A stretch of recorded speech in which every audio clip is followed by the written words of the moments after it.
අනුක්‍රමයෙන් වෙහෙර ගොඩයාය දැන් මුස්ලිම් ගොඩැල්ල නේද? පල්ලිය ගොඩැල්ල වෙලා. එතකොට කොහොමද මේක වෙන්නේ? කවුද එහෙම පල්ලිය ගොඩැල්ල කියලා නම කියන්නේ මේගොල්ලන් අවසර දුන්නේ?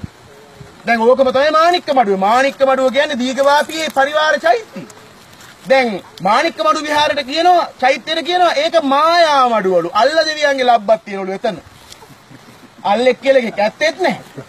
හැබැයි උගේ ලබ්බක් තියෙනවලු එතන. එතකොට දැන් වෙහෙර ගොඩයාය පල්ලිය ගොඩල්ල වෙලා. ඉතින් කාටද අපි මේක කියන්නේ?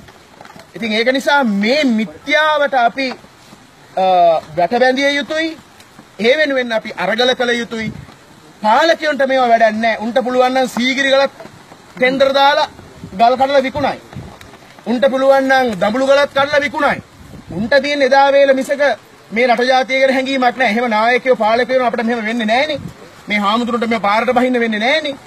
ඒක නිසා පාලකයන් ගැන මේ රටේ නීතිය ගැන දෙවතාවක් අපිට හිතන්න වෙනවා. පුරාවිද්‍යා නීති, අර නීති, මේ නීති ඔක්කොම සිංහලයන්ට පමණයි.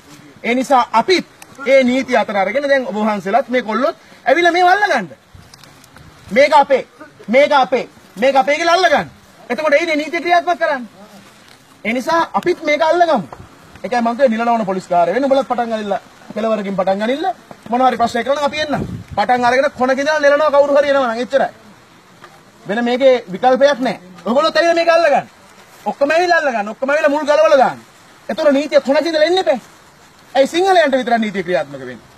ඒ නිසා මේ අසාධාරණ දරහිව අපි නැගිටිය යුතුයි. අපි වැඩ කළ යුතුයි. අපි එක්විය යුතුයි. ඒ අපි නිසා නෙමෙයි අපේ උපනුපන් දරු පරම්පරාවට මේක අපේ රට කියලා කියන්න තියෙන උරුමයනුයි මේ වනසා දමමින් ඉන්නේ.